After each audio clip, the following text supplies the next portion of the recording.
और उत्तर पृष्ठ का गवर्नर का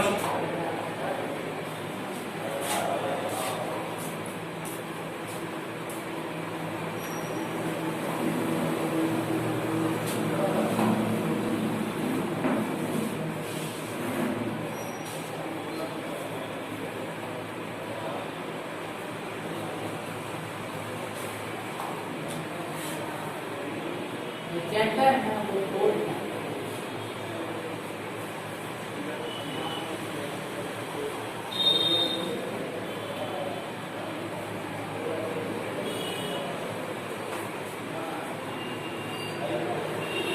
सेंटर में तो है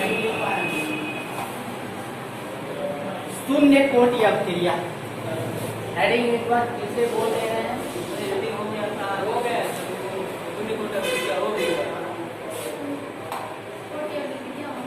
शून्य कोटि अवक्रिया, जीरो ऑर्डर एक। आगे लिखिएगा हेडिंग के आगे, माना एक अवक्रिया निम्नवत है।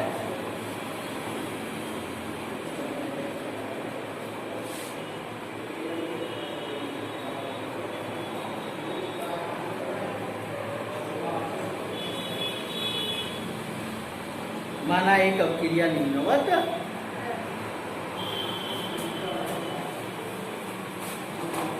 यहाँ देखिएगा एक रिएक्शन ले रहे हैं। ये है ए, ये कन्वर्ट हुआ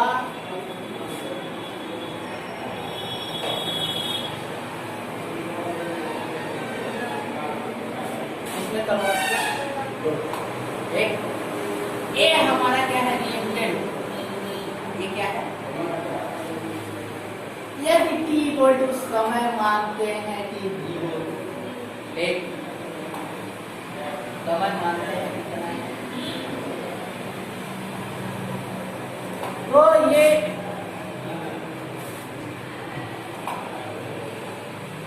इसका प्रोडक्ट का concentrate t equal to t मान अगर मानते हैं कि समय कितना है t इक्वल टू t तो हमारा प्रोडक्ट कितना है ये ठीक।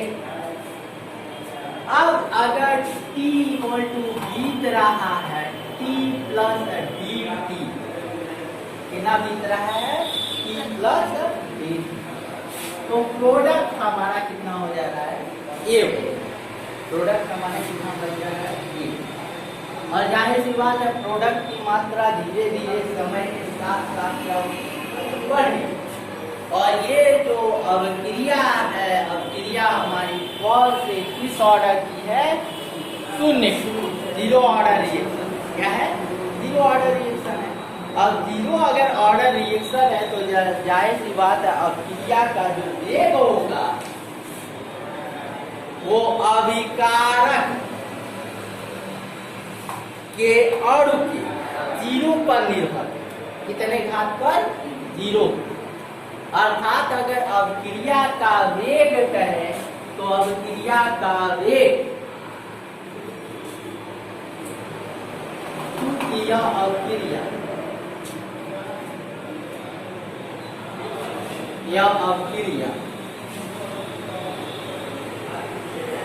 शून्य कोटि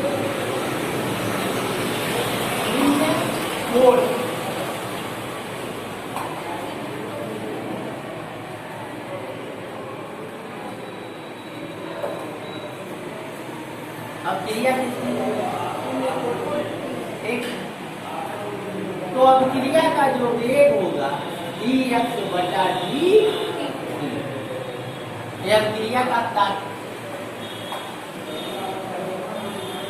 क्या फटाफट हम इधर बताते हैं लिखने के लिए टाइम देंगे छापने के लिए फोटो कॉपी करने के लिए टाइम बहुत मिला तब फोटो कॉपी कर अवक्रिया का वेग dx बटा क्या dt ठीक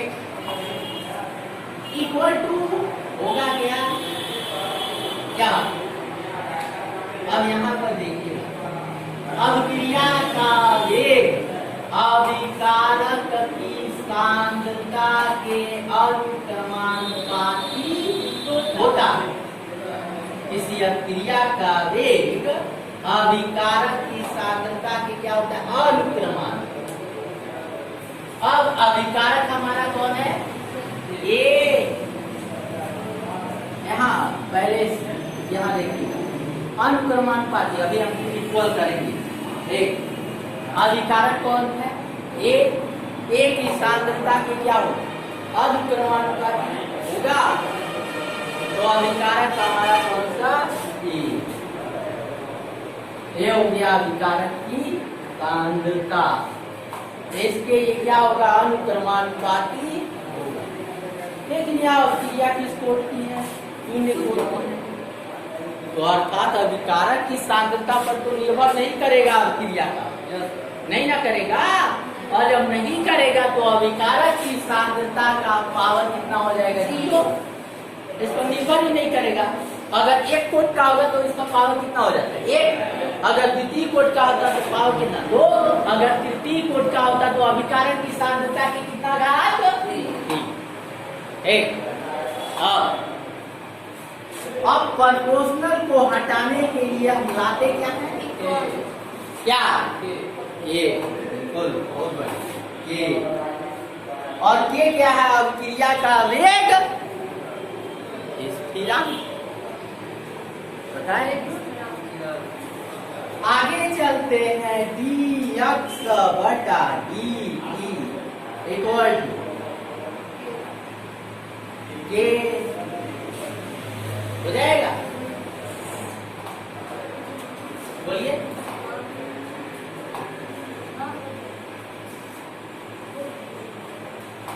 हो गया? कोई दिक्कत?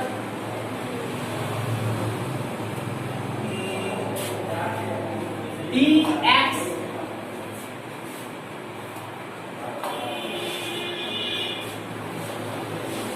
कोई दिक्कत?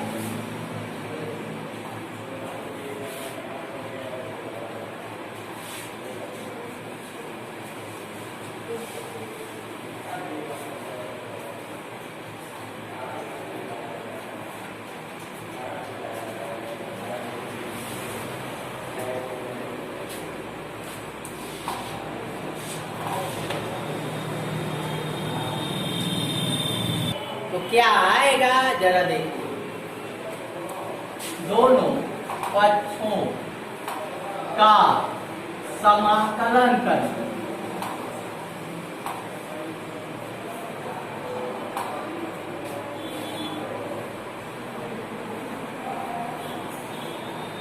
दोनों पक्षों का समाकलन करते, इंटीग्रेशन करते, इंटीग्रेशन का सिंबल लगाते, ये हो जाएगा कितना? dx इक्वल टू इंटीग्रेशन के dt। हो गया? अब एक चीज आता है इंटीग्रेशन करते, कहीं ना कहीं लिमिट को लगा, क्या लगाते हैं?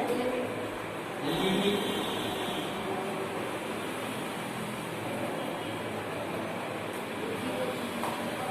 लिमिट को लगाए तो लिमिट को यहाँ लिमिट देखिए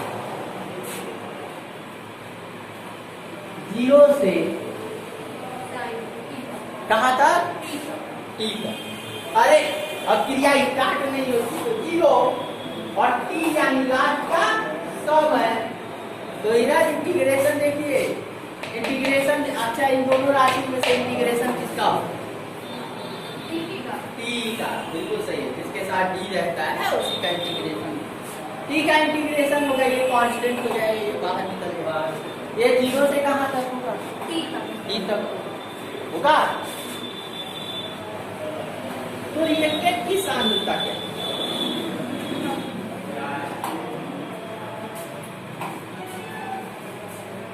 अब यहाँ भी तो लिमिट लगाना है।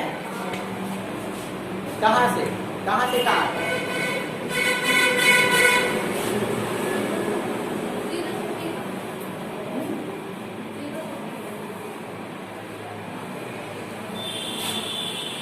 समय 0 रहेगा तो प्रोडक्ट हो तो 0 होगा ना।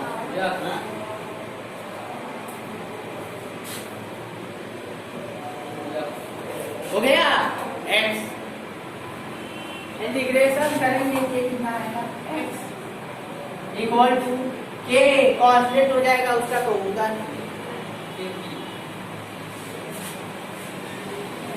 के टी और बिल्कुल और बिल्कुल एक लेके आते हैं कांस्टेंट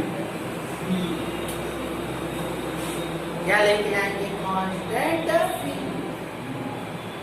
ये कांस्टेंट होता है और जब भी इंटीग्रेशन करते हैं तो एक कांस्टेंट हम जरूर जोड़ते क्या करते हैं कांस्टेंट जोड़ते हैं अब यस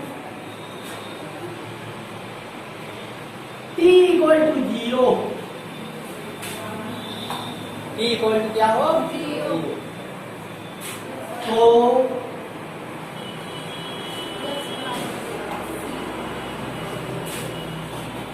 x कितना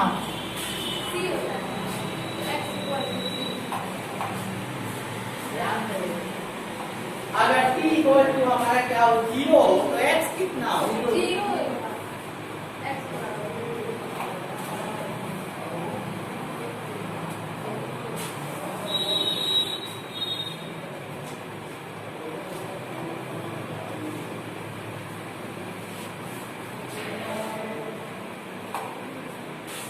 अब इस वैल्यू को यहाँ रखते हैं वैल्यू को क्या करें रखा जाए एक काम करिए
a minus a equal to 0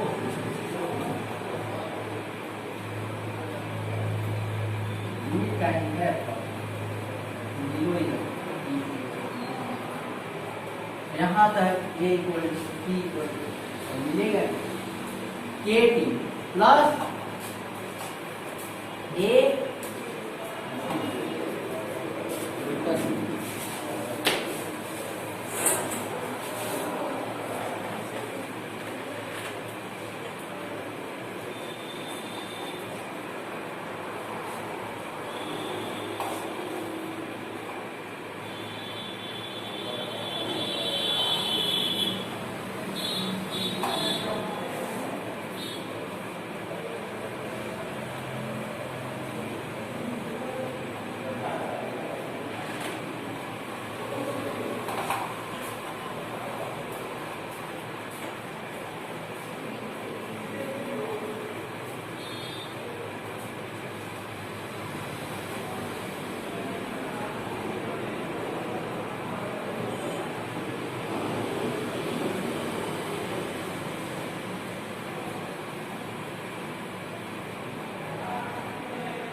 जान कर दे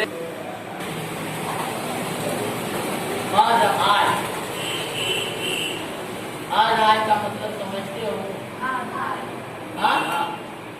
आधा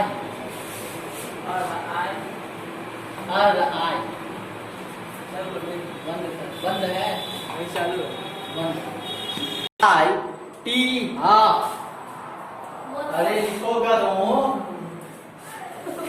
4 बार बोल चुके हैं। यदि अब क्रिया की अर्ध आय टी हाफ हो तो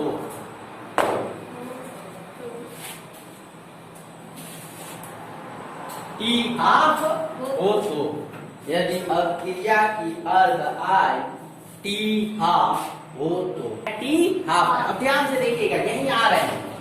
एक यदि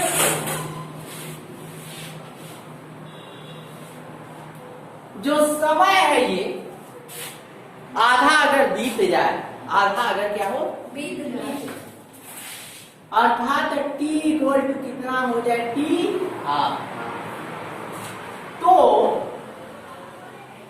a इक्वल टू होगा a0/2 होगा। यहाँ देखिए, ये प्रारंभिक सांद्रता, ये क्या है प्रारंभिक सांद्रता, और ये क्या है अंतिम सांद्रता। और जाहिर सी बात है, यदि t equal to T half गुजरा है और आय बीत चुका है तो प्रारंभिक सांद्रता का आधा बचेगा।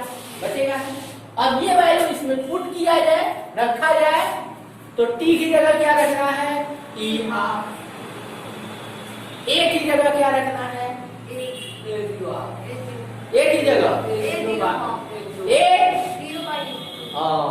अब रखे, देखिएगा a की जगह a0/2 इक्वल टू k और t की जगह क्या रखेंगे टी हाफ, और क्या हो जाएगा प्लस a0 तो वो रहेगा ही, बस a की जगह a0 रखा है। अब जाहिर सी बात है बाबू, ये इधर आएगा तो क्या होगा माइनस, सर माइनस हो जाएगा, इधर आएगा तो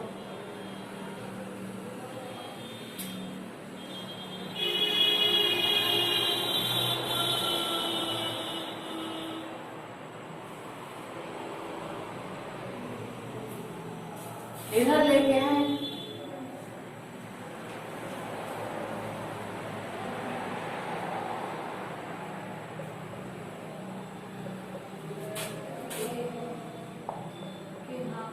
हो जाए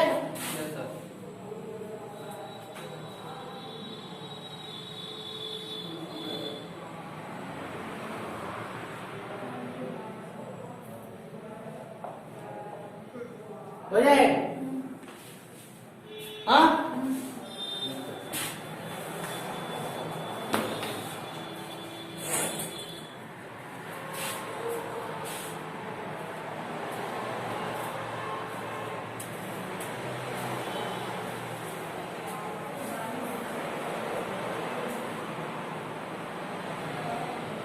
मौसम बना लिया तो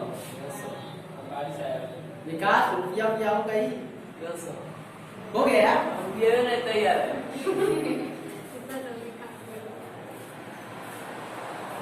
अरे तो सुतल रहो। शून्य कोटि अपक्रिया के उदाहरण, अगला जो हेडिंग लिखिएगा शून्य कोटि अपक्रिया के उदाहरण।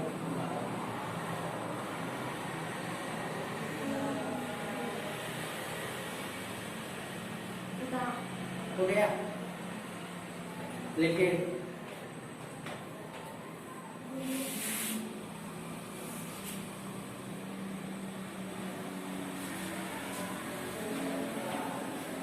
उत्प्रेरक की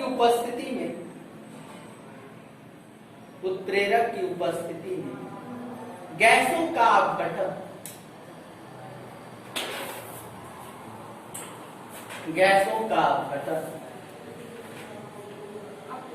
शून्य कोट की अपक्रिया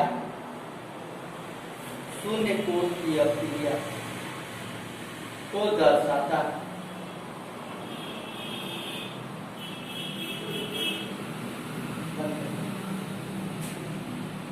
शून्य कोट की अपक्रिया को दर्शाता है। स्टॉप कर देना है।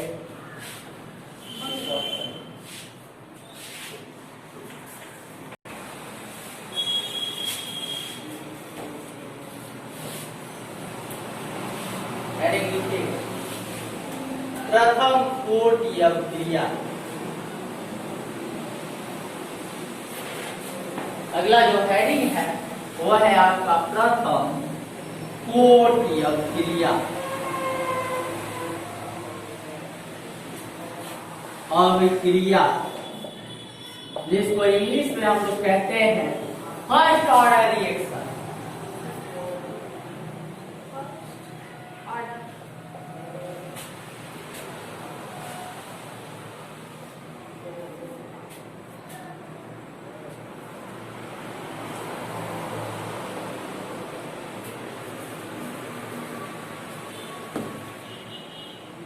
ठीक, क्या कहते हैं फर्स्ट ऑर्डर।